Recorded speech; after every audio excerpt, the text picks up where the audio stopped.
नमस्कार, मेरा नाम सुशीला प्रजापति है और आज मैं आपके सामने जानकारी लेकर आई हूँ CUET PG 2025 के हिंदी सिलेबस के।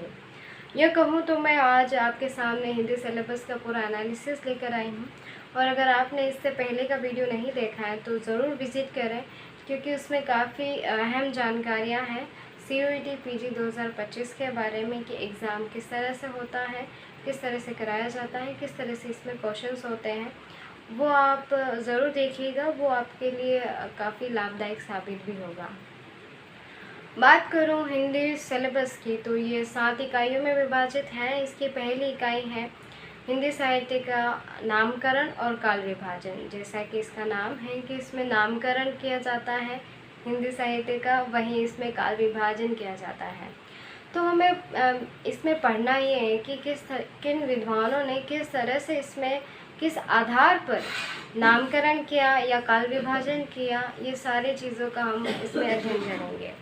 इसकी दूसरी इकाई है हिंदी साहित्य का इतिहास, जो कि आदिकाल से लगाकर आधुनिक काल तक होता है और इसके जो प्रमुख रचनाकार रहे हैं और उनकी जो रचनाएं हैं और उनकी जो प्रवृत्तियां हैं, उन सब के बारे में जानना, उन सब के बारे में पढ़ना है। इसकी तीसरी इकाई है हिंदी साहित्य के जो प्रमुख रचनाकार रहे हैं, हिंदी साहित्य की जो प्रमुख विधाएं रही हैं, वो जैसे विधाओं में मैं बात करूँ तो उपन्यास, निबंध, नाटक, कहानी, आलोचना या अन्य गद्य विधाएं हमें देखने को मिलती हैं। तो इन सब के बारे में हम इस तीसरी इकाई में पढ़ेंगे। इसकी चौथी इकाई है प्रयोजनमूलक हिंदी। जैसा कि इसका नाम है प्रयोजनमूलक हिंदी, तो इसका अर्थ भी वैसा ही प्रयुक्त होता है। इसकी जो पांचवी इकाई है वो है जनसंचार माध्यमों में हिंदी। जनसंचार माध्यमों का अर्थ है टेलीविज़न, आकाशवाणी या फिर अन्य पत्रकारिता। तो उसके अंदर हमें किस तरह से हम हिंदी को देखते हैं और किस तरह से वो अपनी भूमिका इसमें निभाती है और हिंदी का इसमें किस तरह से उपयोग होता है। इसकी छठी इकाई और काफ़ी महत्वपूर्ण इकाई है भारतीय काव्य शास्त्र, जिसके अंदर हमें अध्ययन करना होगा शब्द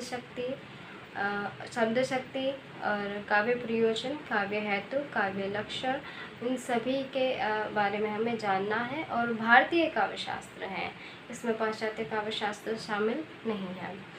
ये काफ़ी महत्वपूर्ण इकाई है एक। और इसकी जो सातवीं और अंतिम इकाई है उसके अंदर हमें अध्ययन करना होता है हिंदी व्याकरण का, जिसके अंदर संधि, समास, काल और वाक्य विन्यास शामिल है।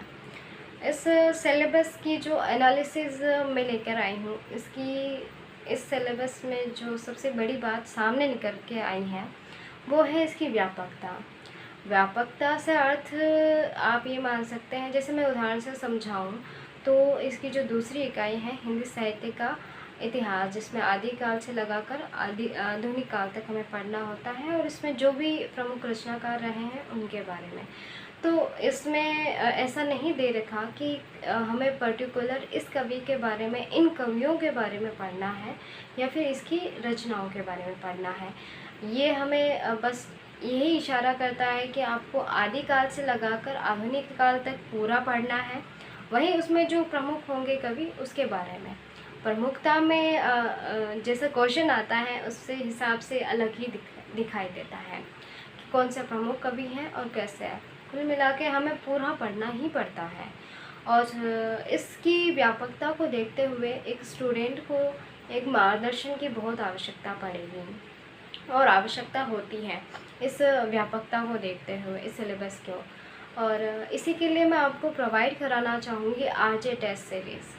RJ टेस्ट सीरीज़ आपको गुणवत्ता युक्त कंटेंट उपलब्ध कराती है, वहीं आपको आगे मार्गदर्शन भी देती है कि किस तरह से हमें अपनी मेहनत से और अपनी दृष्टि व्यापकता से किस तरह से सिलेबस को कवर करना है और इसको कैसे इस एग्ज़ाम को क्रैक करना है।